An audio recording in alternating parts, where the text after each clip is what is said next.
هذا البرنامج برعاية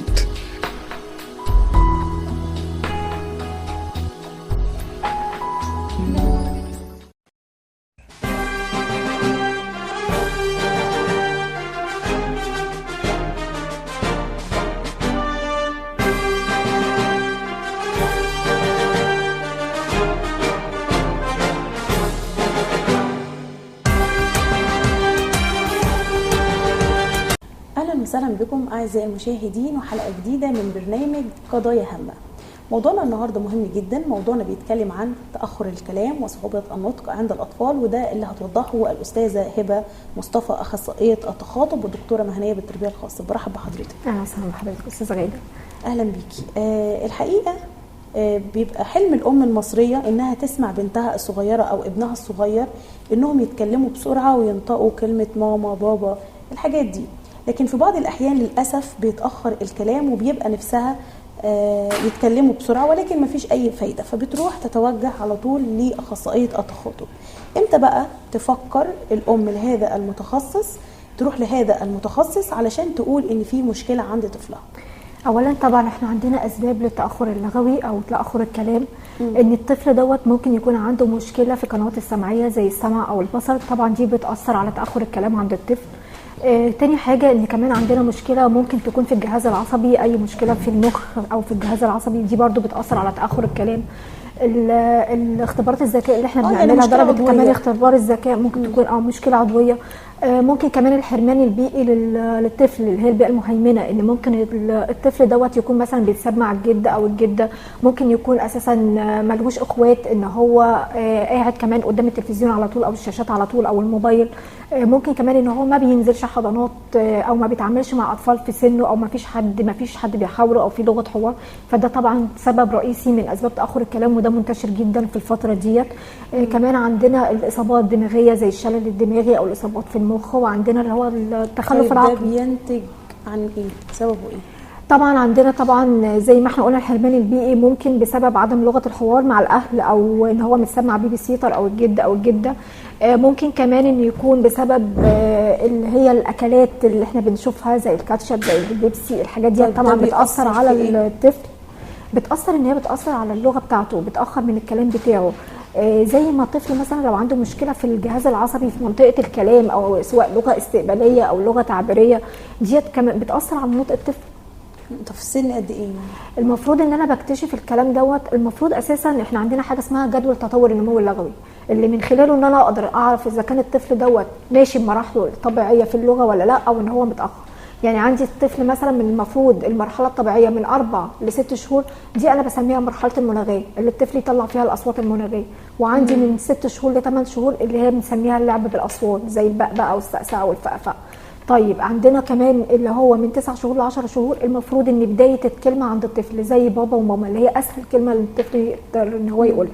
طب حضرتك ذكرتي بعض الاكلات، في اكلات معينه زي الكاتشب بزياده، الاكلات اللي هي السريعه اللي ما بتبقاش فيها، زي مثلا عندنا الاطفال دول بيبقى عندهم نقص في الفيتامينات معينه او اوميجا 3. الحاجات دي في الكلام بيأثر على التركيز، بيأثر على بيزود فرط الحركه، لان طبعا عندنا زي الاطفال اللي عندهم فرط حركه وتشتت انتباه واندفاعيه، بالتالي هنلاقي عندهم تاخر في اللغه. بيأثر كمان على حاجات كتيره قوي، بيأثر على الادراك السمعي والبصري عندهم، التركيز والانتباه، بيأثر كمان على تحصيلهم كمان الدراسي. واساسا المفروض ان احنا مثلا عند سن سنه الطفل المفروض ان هو يقول 15 كلمه مفرده، اللي هي الكلمات البسيطه زي انا، زي بابا، زي لا، زي ده، زي حته. طيب يفهمها ويبتدي يستخدمها في وقت معين ولا؟ المفروض الكلمات ديت المفروض من سن سنه، المفروض من سن 2 ان هو يقول لي الجمله من كلمتين، ويكون عنده 200 كلمه مفرده اللي هي الحصيله اللغويه بتاعتي، اللي هي اللي في المجموعات الضمنيه زي الفاكهه زي الخضار زي الحيوانات زي وسائل المواصلات. ويكون الجمل القصيره ديت حاجه تلغرافيه، يعني حاجه بيخبرني بيها بابا جه ماما جوه. طب انا دلوقتي كأم ولقيت ابني وصل للمرحله ديت وتاخر في الجزئيه ديت، لقيت ان هو ما بيقولش الحاجات ديت، ببتدي ان انا الاول اتاكد ان الطفل دوت ما عندهوش اي مشاكل، زي ما قلنا ان ما عندهوش اي مشاكل في السمع. لو انا هتوجه لاستشاري انف واذن او هعمل اختبار سمع على حسب حالته، بتاكد ان الطفل دوت الذكاء بتاعه او ما فيش اي مشاكل في المخ زي كهرباء في المخ، زي اي حاجه في المخ مؤثره على الطفل دوت او ضمور في المخ. ببتدي بعد كده المفروض ان انا بتوجه لاخصائي التخاطب. اخصائي التخاطب بيبتدي ان هو على حسب الحاله وعلى حسب السن بيبتدي بقى ان هو يعمل له اختبار اللغه ويشوف العمر اللغوي بتاعه قد ايه ويبتدي ان هو يشتغل معاه. بنشتغل بقى على حاجات مثلا لو هو مثلا جاي لي سنه سنتين ممكن يكون عمره اللغوي سنه، هبتدي اشتغل من الكلمات اللي هي المفرده اللي احنا قلنا عليها. طب لو الطفل جالي 3 سنين ببتدي اشتغل على الاجزاء اللي هو او الشغل اللي انا بشتغل معاه ازاي ان هو. طيب هي امتى الام تجيلك وتعرف ان ابنها عنده تاخر في الكلام؟ من سن كام؟ المفروض هو زي ما بيقولوا كل ما كانت الموضوع مبكر اكتر كل ما كان افضل. يعني المفروض اساسا هو الطفل وصل لسنه ونص وما بيتكلمش وما بيقوليش مثلا 15 كلمه مفرده، ما بيطلعش الا كلمات في سنه. تعرف كده تنتبه ان الطفل ده كده متاخر، ان هو كده في مشكله. طيب في اولياء امور بيستنوا مثلا لما ينزلوا ابنهم حضانه، يقول لك مثلا لما هينزل حضانه هيبتدي ان هو يكتسب من اصحابه والكلام ده. طيب نزل حضانه عند سن سنتين ولقينا نفس المشكله ولقينا نفس التاخر، ابتدي على طول فورا ان انا الجا لاخصائي التخاطب، كده انا عندي مشكله. بس طب وحضرتك في خلال قد ايه بتقدري تعالجي؟ على حسب طبعا كل حاله وكل حاله ليها فروق فرديه. يعني ممكن انا بتبني النتيجه مع الطفل معايا ممكن من شهر، ممكن على حسب حاله الطفل ولا على حسب السن؟ على حسب حاله الطفل. انا لو الطفل جاي لي مثلا متاخر في النمو اللغوي سنه وما عندوش اي مشاكل، طفل نورمال بس متاخر سنه، هبتدي ان انا اشتغل معاه. طب لو انا طفل عنده مشكله في التركيز، عنده مشكله في الحركه، عنده مشكله في الانتفاعيه، لا ده انا بشتغل على الحركه الاول، ان هو يقعد ويثبت ويركز معايا وينتبه معايا. لان انا لو اشتغلت معاه وهو بيتحرك وهو مش منتبه استحاله ان هو هيبقى باصص لي او ان هو هيقلدني او هيقول نفس اللي انا بقوله او هيوظف الحاجات اللي انا بشتغلها معاه. هل في صعوبه في الكلام عند سن معين؟ احنا بيقابلنا حاجه اسمها صعوبات النطق. صعوبات النطق ديت بنسميها كمان مظاهر اضطرابات النطق والكلام، زي عندي الحذف، وحاجه ان الطفل دوت بيحذف صوت مكان صوت، يعني بدل ما يجي مثلا يقول كلمه كتاب يقول لي كتاب، او جمل يقول لي دمل. وعندي حاجه تانية ممكن ان هو يبدل اللي هي سوري التشويه، ان هو ممكن الكلمه يقول لي بدل ما يقول لي عين يقول لي دين، او مين يقول لي فين، هو بيشوه معاني الكلمه. خلي بالك برضه ان دور الام، يعني مثلا ممكن يكون الطفل بيتكلم في حاجه معينه وتبتدي الام تثبت الحاجه دي بطريقه ازاي، ان هي ممكن ان هي مثلا يجي يقول انا ماما انا عايزه اروح عند جده، ماما انا عايز تفاحه، تقول له بقى بنفس يا اختي شاطر مش عارفه ايه ده انت بتتكلم حلو، لا ده طالعه منك حلو. يبتدي الطفل ان هو يعملها كجذب انتباه، او يبتدي الطفل ان هو يثبت النطق دوت. هنلاقي ان الطفل دوت بيدخل في مشاكل تانية زي اللدغات، زي الطفل كمان اللي بيزود كلمه في زي ما يقول مثلا بدل ما يقول صباح يقول صباح، سلام سلام. لو انا اساسا اهملت الموضوع دوت او النطق ده، طب ما انا كده بدخل في حاجه اسمها تلعثم او تهتها، ان الطفل يدخل في تكرار الكلمات. فلازم الام تنتبه لحاجه زي كده، ولازم ان هي تشتغل على الجزئيه دي. انا ابني فيه مشكله يبقى لازم ان انا اتوجه بيه للمتخصص. تمام. طيب تاخر الكلام وصعوبه النطق عند الاطفال ده بيكون سببه ايه، وما هي طرق علاجه؟ زي ما احنا قلنا الاسباب كتيره جدا. ممكن يكون التدليل الزائد من الاهل، ممكن ان هو بيحاول الطفل دوت جذب انتباه، ممكن تكون اساسا ان حد في العيله او حد موجود بيتكلم بنفس الطريقه او بنفس الاسلوب فبيبتدي ان هو الطفل يقلده. بنلاقي زي ما احنا قلنا ان ممكن تكون مشاكل في الجهاز العصبي، عندي خلل في الجهاز العصبي. ممكن كمان ان احنا قلنا زي عنده مشكله في السمع، يعني انا كان مثلا طفل جاي عنده مشكله ان كان في ميه على طبله الاذن، فده كان مؤثر على النطق للكلمات او نطق الاصوات. كان ساعات مثلا زي السين والصاد والزين كان بتوصله ان هي ته مش زي ما احنا بننطقها. فلو انا ما كنتش بتوصل له غلط، لان ديت في منطقه الترددات العاليه، فبتحتاج ان هي نطق معين ان هو يوصل. طب انا لو انا لاحظت على الطفل ان الاصوات ديت مش واصله له كويس او ان الطفل بينطقها غلط، هبتدي ان انا اتوجه على طول للدكتور المتخصص وابتدي ان انا اشتغل معاه تدخل على طول فوري. مش عايزه ان انا اخلي الام ان هي تستنى لسن المدرسه لحد ما تحس ان المشكله ديت، لان دلوقتي اغلبيه الامهات بتجيلنا 5 سنين و6 سنين تقول لك اصل ابني دخل المدرسه او راح عمل الانترفيو بتاع المدرسه وعنده مشكله. لا انا حسيت ان هو انا ما قارنته بابن عمه بابن خاله باخوه، لا انا حسيت ان هو متاخر في الكلام وان هو مش بيتكلم زيهم ومش بيتكلم بدري زيهم. طب كنا فين قبل كده؟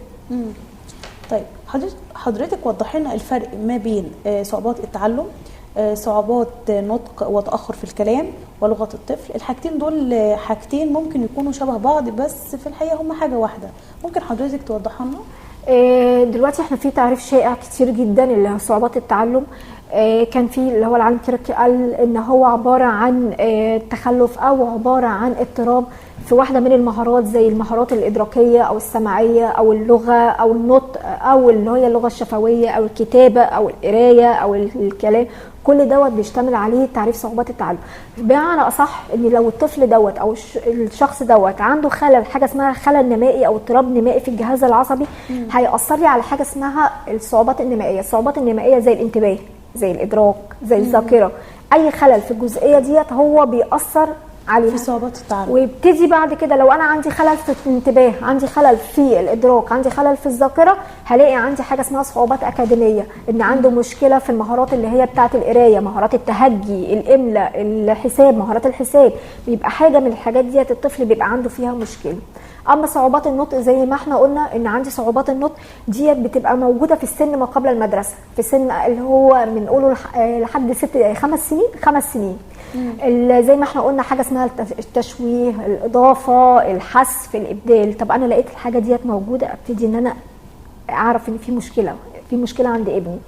عندنا حاجه زي تاخر اللغه. تاخر اللغه زي ما انا جيت قلت السلم اللغوي، ان انا لو لقيت ابني وصل لسن سنه او سن سنتين ما بيقولش جمله من كلمتين، ما عندوش حصيله لغويه او مفردات لغويه ان هو يستخدمها، انا ملاحظه ان هو مش زي اللي حواليه، مش زي الاطفال اللي في سنه. يعني انا بحس ان القدرات اللغويه بتاعته مش متناسبه مع سنه، هبتدي اعرف ان عنده مشكله، او هبتدي كل حاجه تبقى ليها التخصص بتاعها. تمام. بشكر حضرتك. ونرجع بعد الفاصل. هذا البرنامج برعاية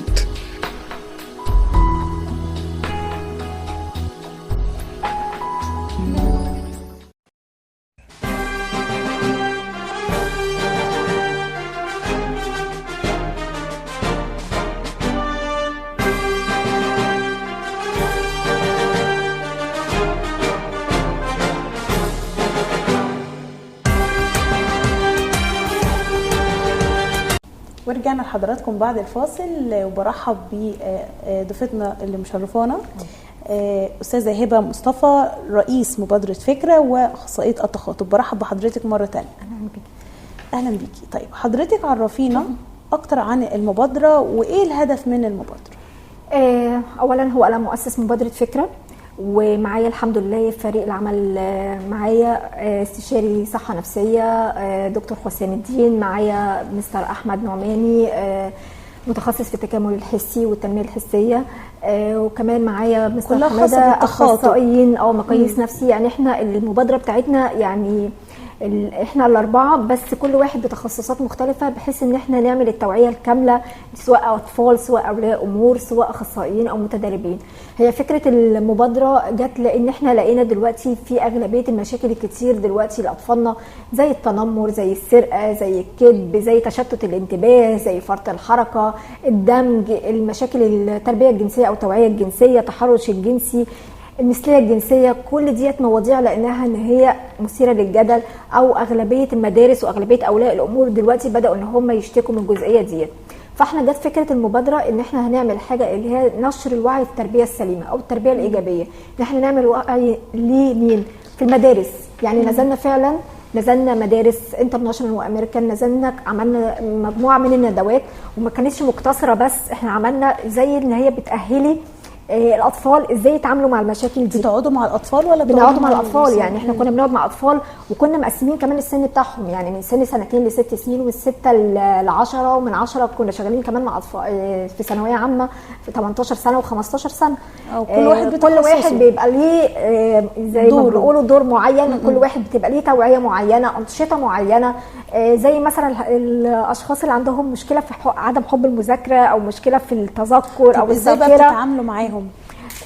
طبعا اولا بيبقى في توعيه، بنبتدي ان احنا نظهر لهم المشكله اللي هم فيها او المشكله ديت ازاي نتعامل معاها، ازاي نتدخل فيها، ايه ردكم عليها، ايه ازاي تتصرف في الموقف دوت. طب ايه الانشطه اللي احنا ممكن نشتغلها مع الاطفال تنمي من الذكاء، تشغل وقت فراغه، تقلل من الالكترونيات او تقلل من الشاشات. طب انا لو انا مثلا قاعده على الشاشات فتره طويله او الموبايل او كده، ازاي ان انا اقدر استفاد بالوقت دوت في العاب معينه او في شغل معين، لان طبعا انت برده في حاجه زي هي التنمر الالكتروني دلوقتي برده منتشر جدا. بدأنا اللي هي التوعية الجنسية والتحرش الجنسي، برضو بدأنا نعمل محاضرات للفتيات والأولاد من سنهم من سن كام؟ 6 نقوله. بصي هو عامه من سن 9 سنين لسن 15 سنه. وفاهمين حاجه زي كده. والاطفال اللي هم من سن 2 ل6 سنين احنا بندي لهم زي حاجات صور او فيديوهات او حاجات زي اشارات كده، اللي هي مثلا ان جسمي دوت يخصني انا، ما ينفعش ان انا ابوس حد او حد يبوسني، ما ينفعش ان انا اقعد على حجر حد، ما ينفعش ان انا اروح مع شخص غريب او اخد حاجه من شخص غريب. ديت عباره عن حاجات صور، لان انت عارفه الاطفال بتحب الحاجات اللي هي المسارات البصريه والفيديوهات والحاجات علشان تقدر تتفهم ده بالظبط. واللي داخلين بقى على مرحله المراهقه اللي هم مثلا من 9 سنين بنبتدي نديلهم التوعيه ان لو جاء اتعرض بقى دلوقتي لسن المراهقه، ايه البلوغ، ايه مرحله البلوغ اللي هتحصل، التغيرات الجسميه اللي هتحصل، التغيرات الفسيولوجيه، كل ده بنبتدي ان احنا نشتغل عليه.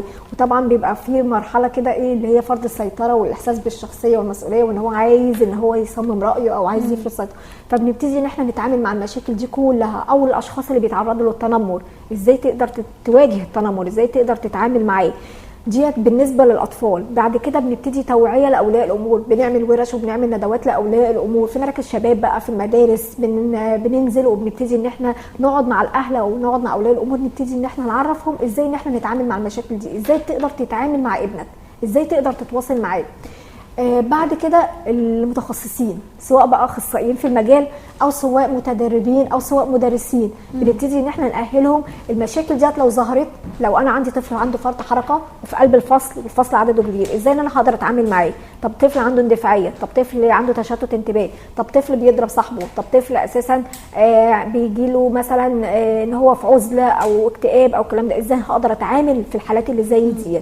والحمد لله يعني لقينا نجاح حلو جدا الحمد لله. ودلوقتي هنعممها على مستوى المحافظات، مش في اسكندريه بس، لا احنا الحمد لله دلوقتي هنبقى في القاهره وهنبقى في محافظات زي دمنهور وزي هي حاليا في اسكندريه ولا؟ هي حاليا في اسكندريه والحمد لله. يعني المبادره بتاعتنا بدات تلاقي صدى حلو جدا، وبدانا احنا اللي يطلبونا في المدارس ويطلبونا اساسا في المؤسسات وفي الحضارات وفي المراكز. حلو جدا وفكره جديده كمان. وبعدين هي حاجه خدميه، يعني احنا يعني من غير اي مقابل، يعني ما ما فيش اي مقابل ليه، هي حاجه خدميه، هي شغل تطوعي.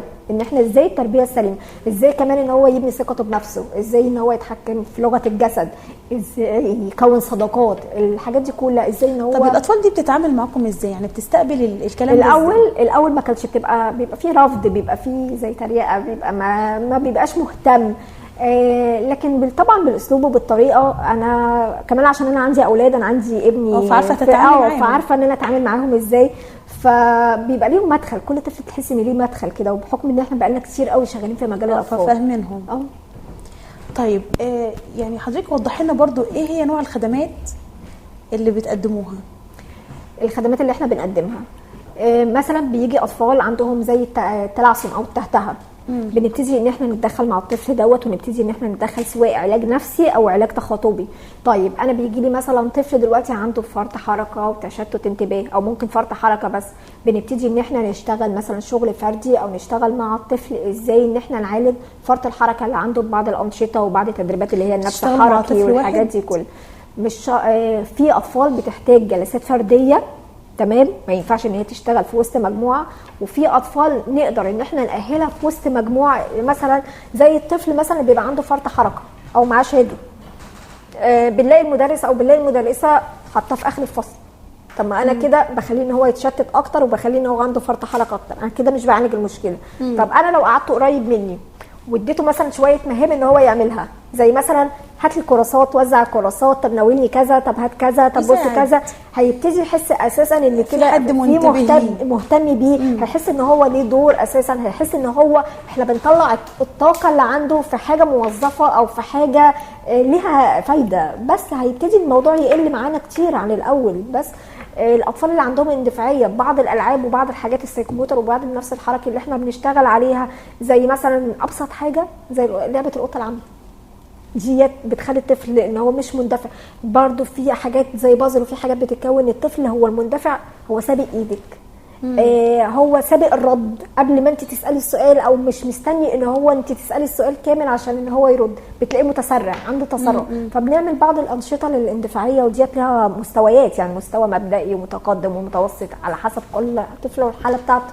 طيب بالنسبه للفئات اللي حضراتكم بتتعاملوا معاها، مين هم غير المدرسه، يعني غير المدارس؟ اولا طبعا اطفال ذوي الهمم، سواء داون سندروم او ازمه الداون، اطفال التوحد، اطفال اللي هم السي بي. بنتعامل مع الفئات ديت. كمان بنتعامل مع الاطفال النورمال اللي هم الاطفال العاديه بس عندهم مشاكل او عندهم تاخر. ديت الفئات لما اللي احنا حد بنتعامل معاها. بيطلبكم بتروحوا تساعدوه؟ يعني احنا كمان طلبنا في اللي هي النوادي، اللي هم اللعيبه اللي مؤهلين بقى البطولات، ما عندهمش ثقه في نفسهم، في ما عندهمش اللي هو ازاي التعامل مع اللي حواليهم، او بنبتدي ان احنا نأهلهم للموضوع ده. بنعمل ندوات للاطفال ديت او الشباب ديت، ونبتدي ان احنا نأهلهم للحاجات دي كلها.